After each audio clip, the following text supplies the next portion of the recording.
Hoy reunimos dos de nuestros relatos más impactantes sobre el caso Alcácer, para entender no solo la lucha incansable de Fernando García por descubrir la verdad, sino también el doloroso silencio de Rosa, la madre de Miriam, frente a un tabú que marcó a toda España.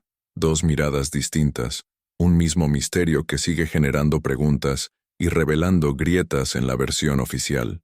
Tras conocer cómo Fernando García convirtió su dolor en una batalla pública contra el sistema, es imposible no mirar hacia el otro lado de la tragedia, el de una madre que eligió callar y proteger la imagen de su hija ante los ojos del mundo. Mientras uno buscaba respuestas, la otra temía que la exposición abriera heridas imposibles de cerrar.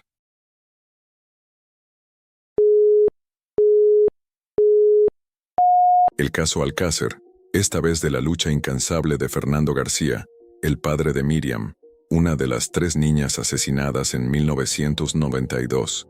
Para comprender la fuerza de este personaje, debemos remontarnos a sus orígenes, cuando aún llevaba una vida sencilla en Alcácer.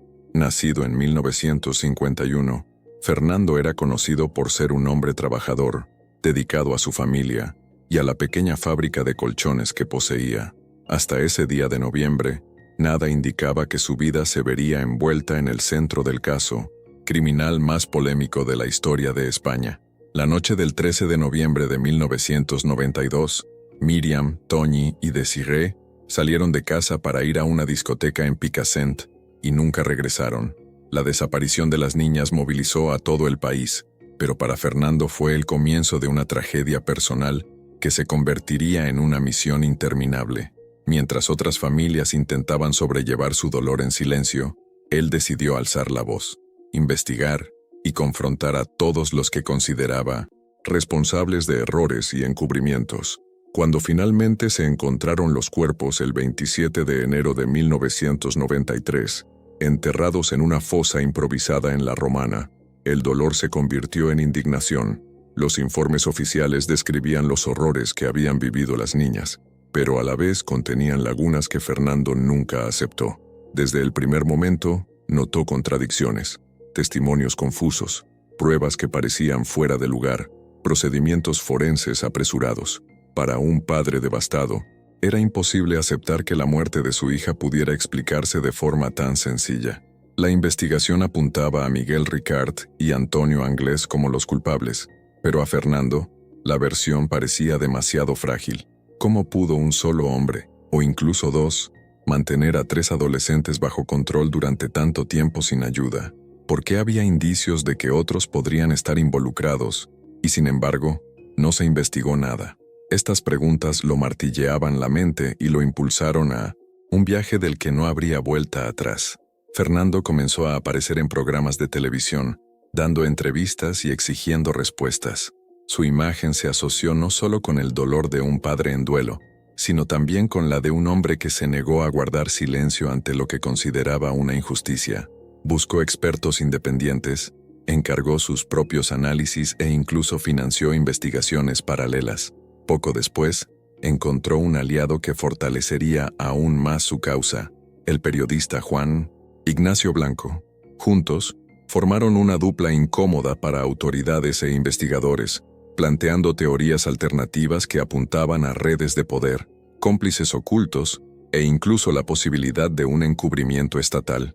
Para Fernando, esto no era solo una hipótesis, era la única explicación que justificaba tantas fallas acumuladas en la investigación oficial, pero su cruzada tuvo un precio. Al atacar públicamente a policías, jueces e incluso ministros, Fernando se ganó demandas. Fue acusado de calumnia e injuria, sentenciado y criticado constantemente por quienes creían que simplemente se aprovechaba del dolor de su hija. Sin embargo, para él, todo esto era secundario. Su prioridad era, y sigue siendo, descubrir qué sucedió realmente en La Romana. Esta firme postura lo convirtió en una figura controvertida, querido por muchos, que lo veían como un símbolo de resistencia contra el sistema, odiado por otros que lo acusaban de manipular la tragedia. Lo cierto es que Fernando García nunca se rindió, y su figura se volvió inseparable del propio caso Alcácer, manteniendo viva la llama de las dudas que siguen sin respuesta hasta el día de hoy.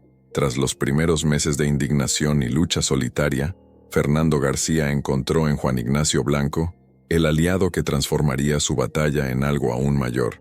Blanco era un periodista de investigación conocido por investigar casos oscuros y controvertidos, y cuando se acercó a Fernando, vio en el caso Alcácer no solo una tragedia, sino una vasta red de contradicciones que necesitaban ser expuestas. A partir de esa reunión, ambos comenzaron a trabajar codo con codo, recopilando documentos, revisando informes médicos, cuestionando hallazgos forenses y rastreando información que, según ellos, había sido pasada por alto por la investigación oficial. No tardaron en convertirse en una presencia habitual en programas de televisión, especialmente en Esta noche cruzamos el Mississippi, presentado por Pepe Navarro, donde revelaron datos, plantearon teorías y señalaron nombres que nunca habían aparecido en el procedimiento judicial. Fue en este ambiente televisivo donde Fernando y Blanco comenzaron a hablar abiertamente sobre la posibilidad de que las niñas no hubieran sido víctimas únicamente de Anglés y Ricard, sino de algo mucho más complejo, una red de individuos poderosos protegidos por un sistema empeñado en encubrir la verdad. Estas declaraciones conmocionaron al país, pues insinuaban la participación de políticos, empresarios e incluso figuras vinculadas a la justicia. Los índices de audiencia se disparaban cada vez que Fernando aparecía en televisión, porque el público veía en él la valentía de decir lo que nadie más se atrevía. Pero, al mismo tiempo, cada nueva acusación aumentaba su lista de enemigos. Las autoridades respondieron con demandas, los abogados lo acosaron en los tribunales, y los medios oficiales lo acusaron de inventar historias para prolongar su exposición. Esta alianza con Blanco obligó a Fernando a asumir una especie de doble papel. Por un lado, un padre afligido en busca de respuestas. Por otro, un denunciante que llegó a ser visto como un teórico de la conspiración. Muchos documentales posteriores muestran cómo sus declaraciones dividieron a la opinión pública. Algunos creían firmemente que estaba revelando la verdad tras el mayor encubrimiento de la historia reciente de España, mientras que otros lo veían como un iluso, manipulado por un periodista que buscaba notoriedad. Pero para Fernando, nada de eso importaba. Lo único que lo impulsaba era la convicción de que Miriam no había muerto solo a manos de dos criminales, sino como parte de algo mucho mayor, y que aceptar la versión oficial equivaldría a abandonar a su hija por segunda vez. Con el paso del tiempo, la batalla entre Fernando y Blanco se intensificó. Comenzaron a recopilar testimonios periciales, a presentar documentos inéditos, e incluso a sugerir la existencia de grabaciones de vídeo de lo que realmente les ocurrió a las niñas. Esta revelación, emitida en televisión nacional, fue una de las más explosivas y controvertidas, ya que implicaba una cinta que mostraba a figuras de alto perfil involucradas en el crimen. Nunca se supo con certeza si esta cinta existió o no, pero la mera mención de la misma bastó para encender el debate y someter a Fernando y Blanco a una presión aún mayor. El caso Alcácer, ya de por sí trágico y complejo, se convirtió en un campo de batalla entre la versión oficial y la de un padre dispuesto a sacrificarlo todo para que su hija no fuera reducida a un número más en las estadísticas de violencia. Si estás siguiendo este caso con nosotros, no olvides suscríbete al canal Enigma sin resolver, activa la campana y deja un comentario.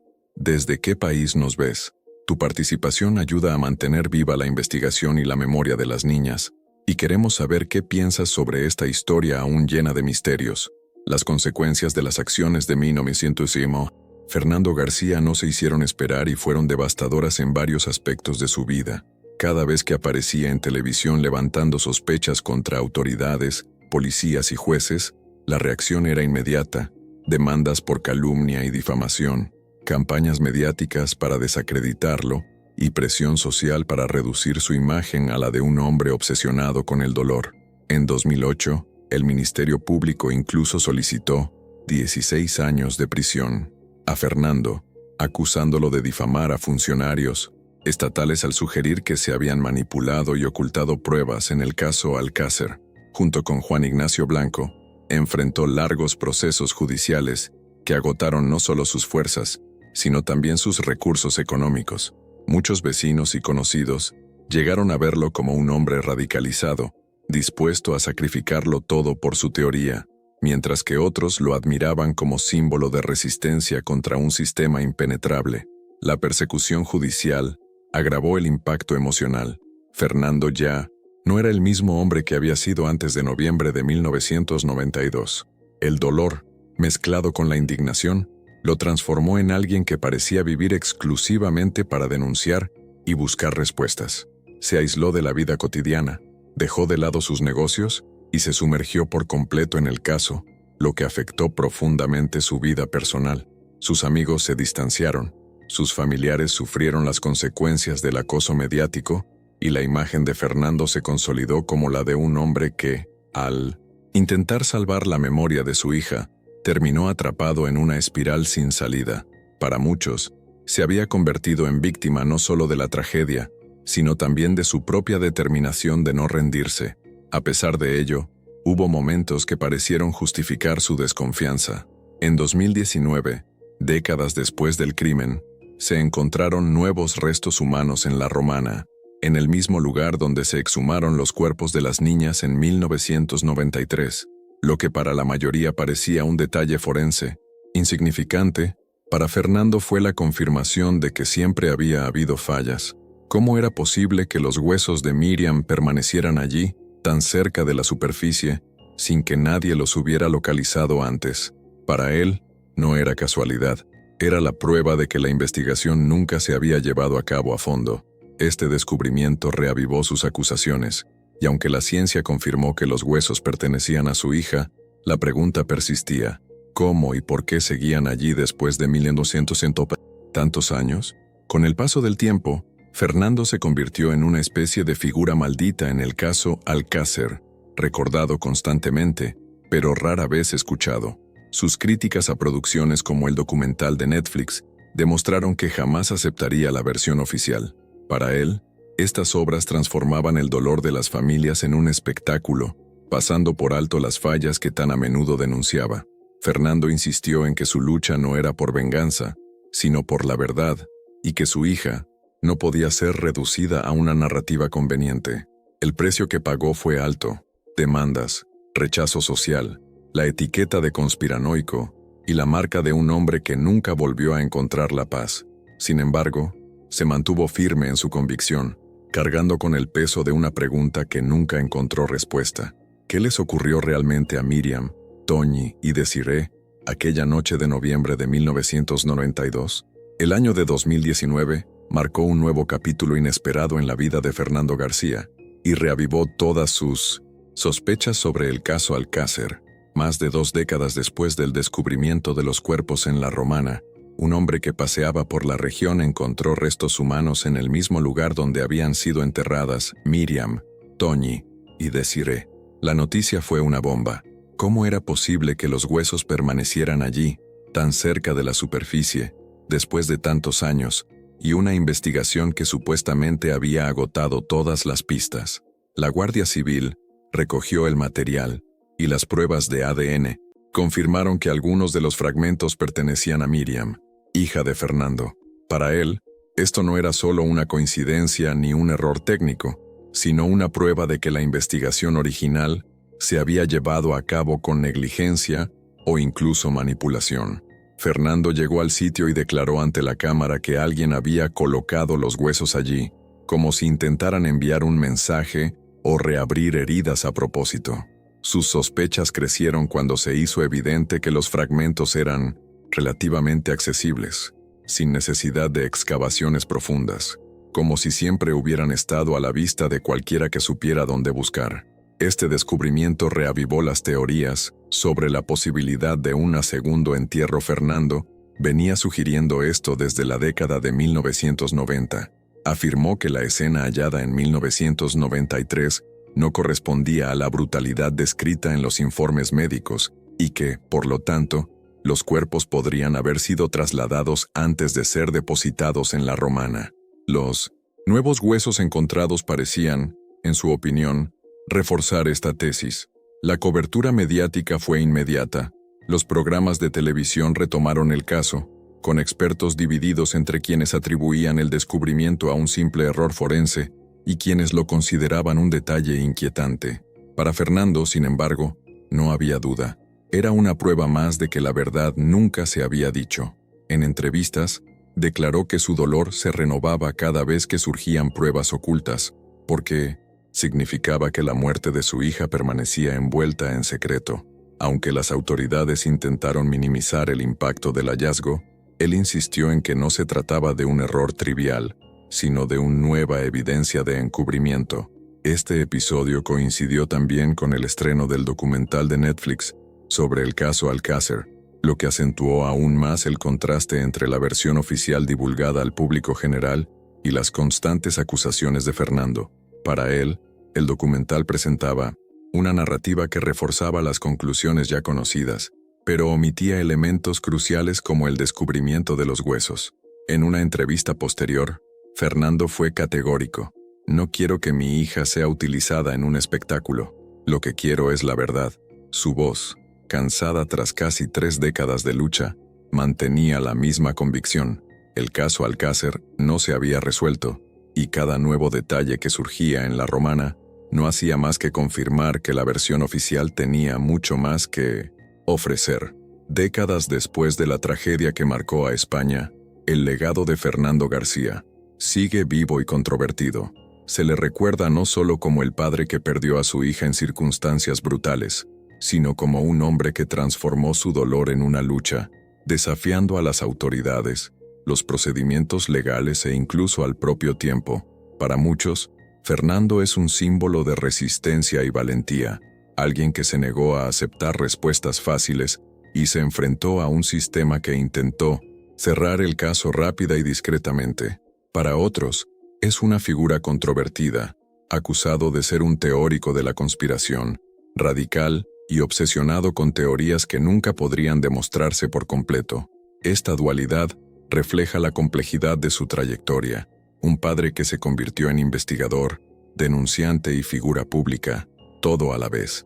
Hoy, Fernando sigue cuestionando la versión oficial del caso Alcácer, señalando que, a pesar de las condenas, los juicios y las críticas, nunca desistió de buscar respuestas. El descubrimiento de nuevos restos humanos en la Romana y la existencia de fallas en la investigación refuerzan su narrativa de que el caso no se ha resuelto por completo. También critica las producciones mediáticas, como documentales y series, que abordan el crimen de forma superficial o sensacionalista, ignorando elementos que considera fundamentales. Para él, la verdad no debe moldearse para el público, sino revelarse, aunque sea dolorosa o difícil de aceptar. La historia de Fernando García también sirve como advertencia sobre el impacto que las tragedias de gran repercusión pueden tener en las familias y las comunidades. Su persistencia pone de relieve que la búsqueda de justicia y verdad no siempre coincide con el funcionamiento del sistema judicial y que a menudo la voz de una persona decidida puede desafiar estructuras enteras. Incluso tras años de dolor, demandas y angustia emocional, Fernando sigue siendo un símbolo de que la memoria de las víctimas debe ser protegida y de que el silencio de las autoridades no significa el fin de la búsqueda de respuestas. Su lucha, marcada por la valentía, la indignación y la perseverancia, mantiene viva la llama de la duda sobre lo que realmente ocurrió aquella noche de noviembre de 1992, garantizando que la historia de Miriam, Toñi y Desiree siga siendo investigada, cuestionada y recordada durante generaciones. Con esto concluimos esta parte del itinerario centrada en la figura de Fernando García, destacando su lucha incansable, los obstáculos que enfrentó y el legado que dejó al no aceptar respuestas fáciles. Este caso, como tantos otros, queda suspendido entre la indignación y el misterio.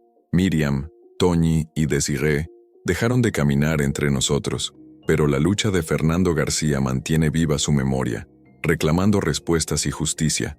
Cada hallazgo, cada contradicción sin resolver, profundiza el enigma, y la verdad, aunque cercana, parece siempre esquiva.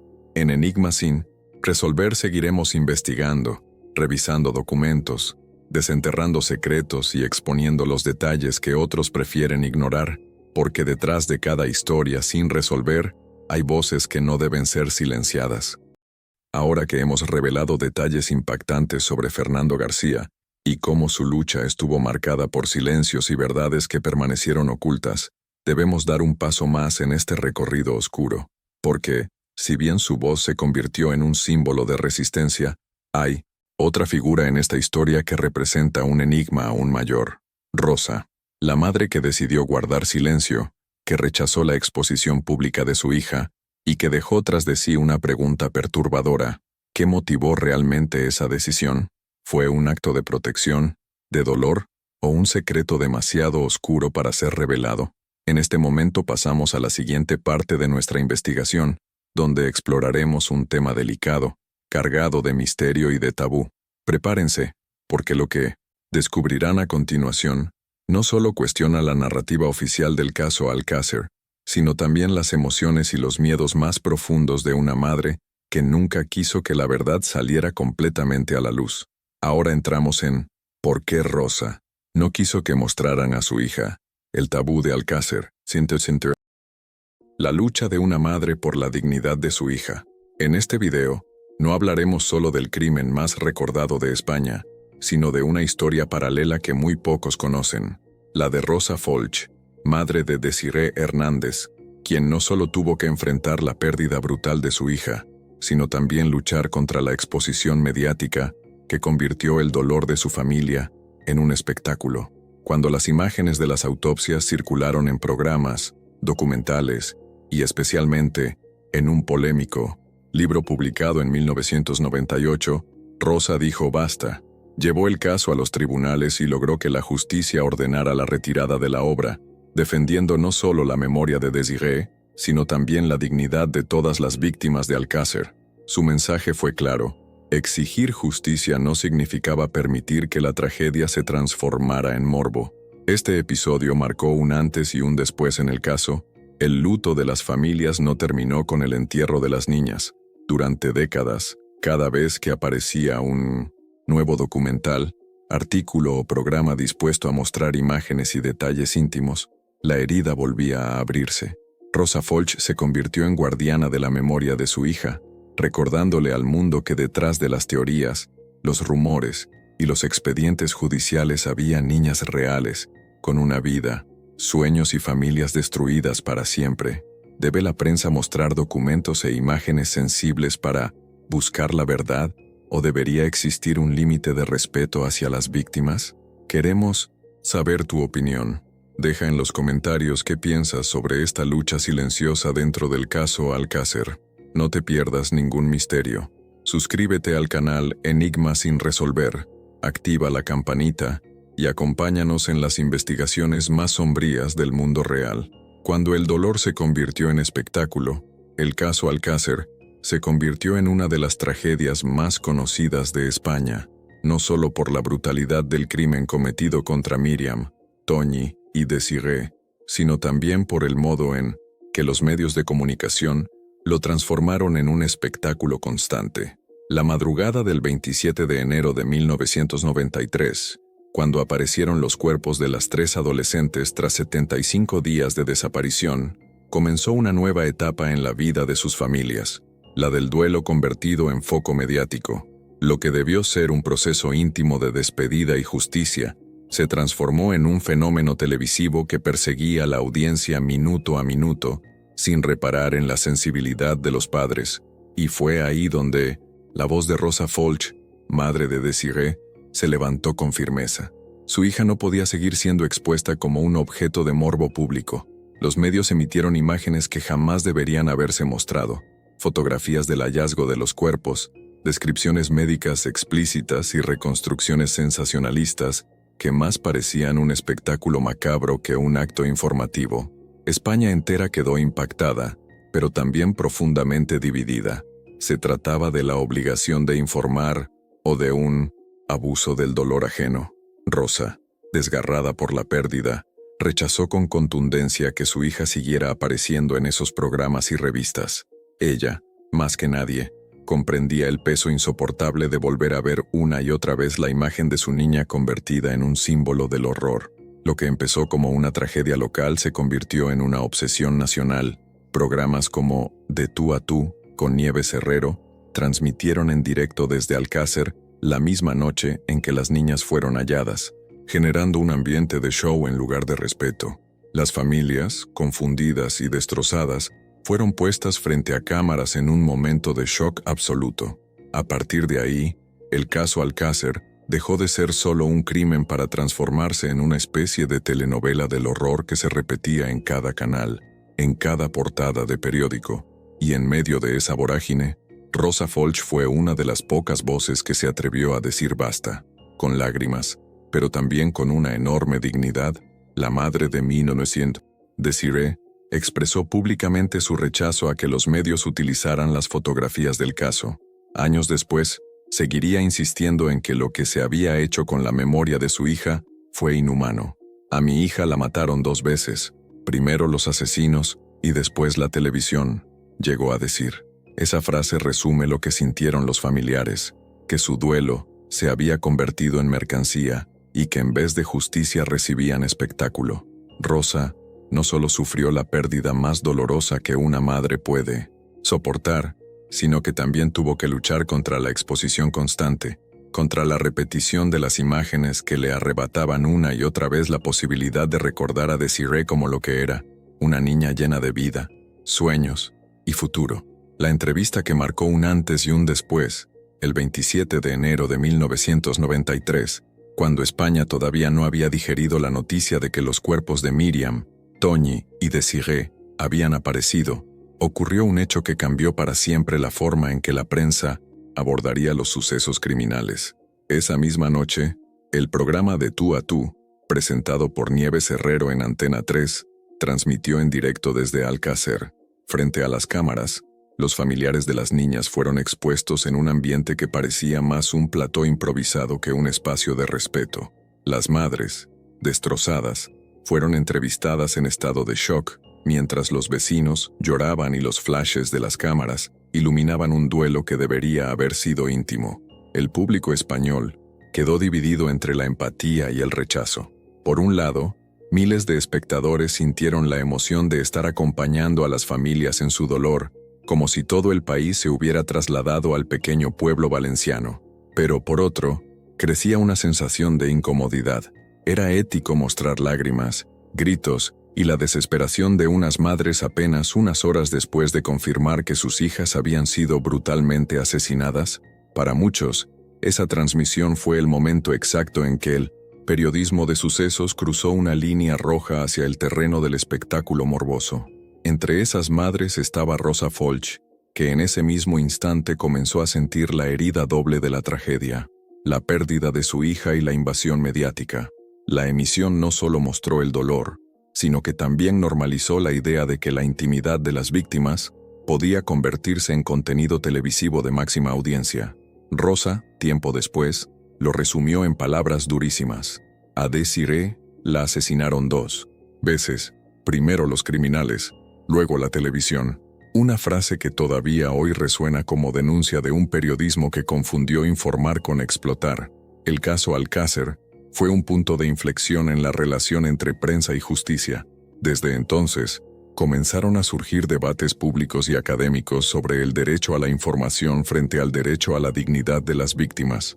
Nieves Herrero, quien en ese momento era una periodista de gran prestigio, quedó marcada para siempre por aquella emisión.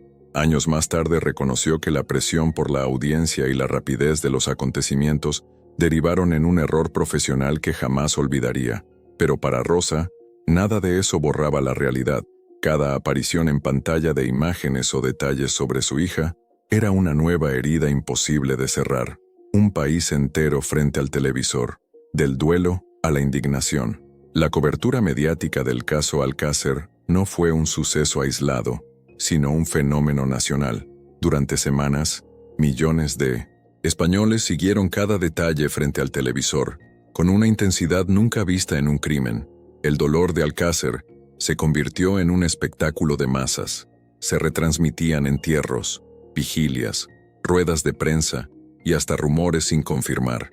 Los programas de la tarde y de la noche competían por quién conseguía la imagen más impactante o la declaración más desgarradora. El morbo alcanzó tal punto que incluso se emitieron imágenes del hallazgo de los cuerpos, algo que marcaría para siempre la Percepción pública sobre el respeto a las víctimas. En ese contexto, Rosa Folch emergió como un símbolo.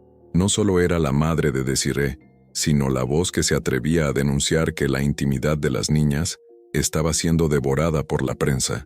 Mientras algunos padres aceptaban la atención mediática como una forma de presión para que se hiciera justicia, Rosa se mantuvo firme en exigir que se respetara la memoria de su hija.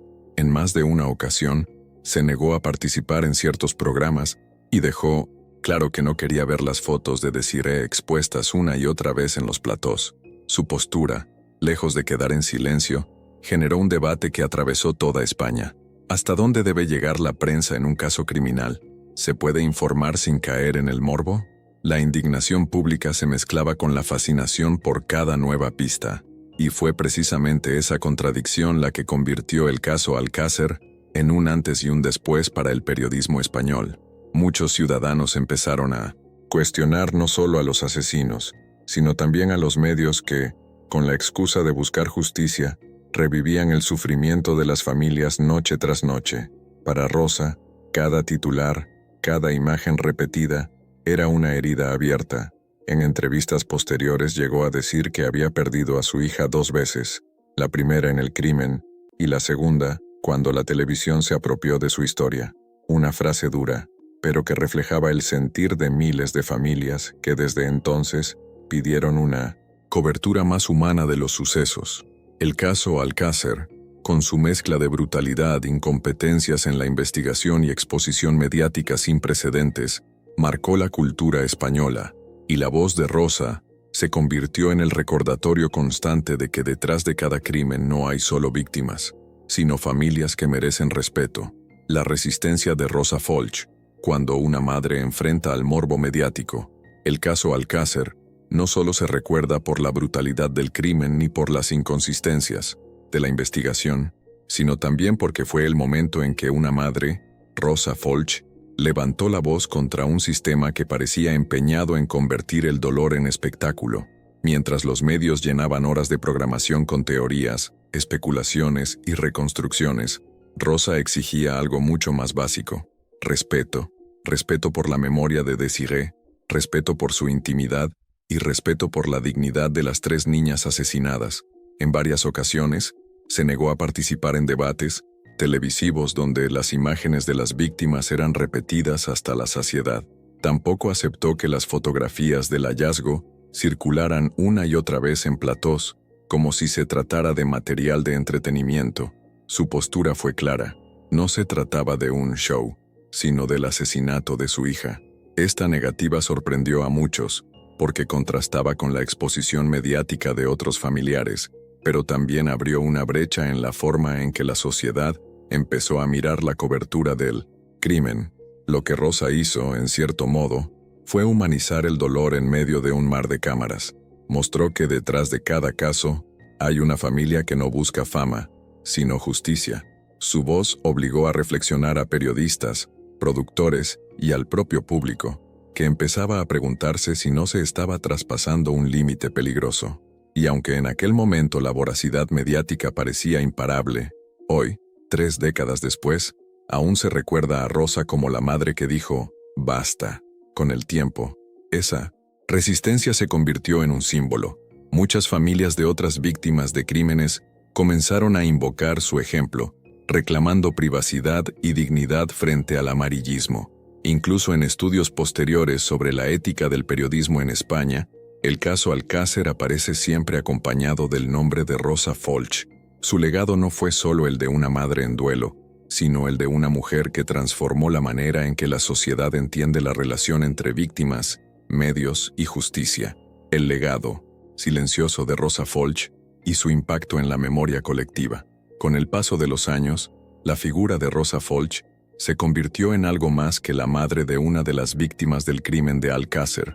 Su resistencia frente al sensacionalismo y su negativa a ceder a la presión mediática marcaron un precedente en España y en otros países que observaron con asombro el manejo de aquel caso. Rosa se mantuvo firme en la idea de que la memoria de Desiree no podía ser reducida a una sucesión de imágenes perturbadoras ni a un relato morboso, y ese gesto cambió la manera en que se hablaba de los límites del periodismo. Mientras algunos canales competían por audiencias utilizando detalles escabrosos y fotografías explícitas, Rosa optó por guardar silencio y exigir dignidad. Ese silencio, paradójicamente, fue más elocuente que cualquier entrevista. Demostró que el duelo no necesita de platós ni de focos para ser legítimo. Lo que hizo fue abrir un debate que aún sigue vigente. ¿Hasta dónde puede llegar la prensa en su búsqueda de la verdad? ¿Y en qué momento esa verdad deja de servir a la justicia para convertirse en puro espectáculo? Su influencia fue tal que en posteriores casos criminales se invocó la lección de Alcácer como advertencia contra el morbo televisivo. Años más tarde, estudios académicos sobre comunicación y ética periodística siguen utilizando el nombre de Rosa Folch como referencia de resistencia frente al abuso mediático. Ella, sin proponérselo, se convirtió en símbolo de lucha por el respeto hacia las víctimas. Hoy, cada vez que se recuerda el caso Alcácer, el eco de Rosa está presente. Su rechazo a que se mostrasen imágenes del cadáver de su hija, su negativa a prestarse al circo mediático y su defensa de la intimidad de Desiree siguen siendo un recordatorio incómodo, pero necesario. El dolor humano no puede ni debe convertirse en un producto de consumo masivo, y en esa batalla silenciosa, Rosa logró algo que ni los jueces ni los periodistas pudieron alcanzar: humanizar el crimen y devolver la dignidad a su hija. El eco de Rosa y la memoria de Alcácer. En este video, vimos cómo, más allá de los monstruos que arrebataron la vida de 3 niñas inocentes, hubo una madre que se convirtió en símbolo de dignidad. Rosa Folch nos enseñó que la memoria de una víctima no puede ser reducida a imágenes crueles ni a titulares diseñados para vender más. Su silencio fue un grito más fuerte que el ruido de los platós de televisión, y su resistencia abrió un debate que todavía hoy sigue siendo necesario. ¿Hasta dónde debe llegar el periodismo en un caso criminal? ¿Y en qué momento deja de buscar justicia para convertirse en espectáculo? Ahora queremos escuchar tu opinión.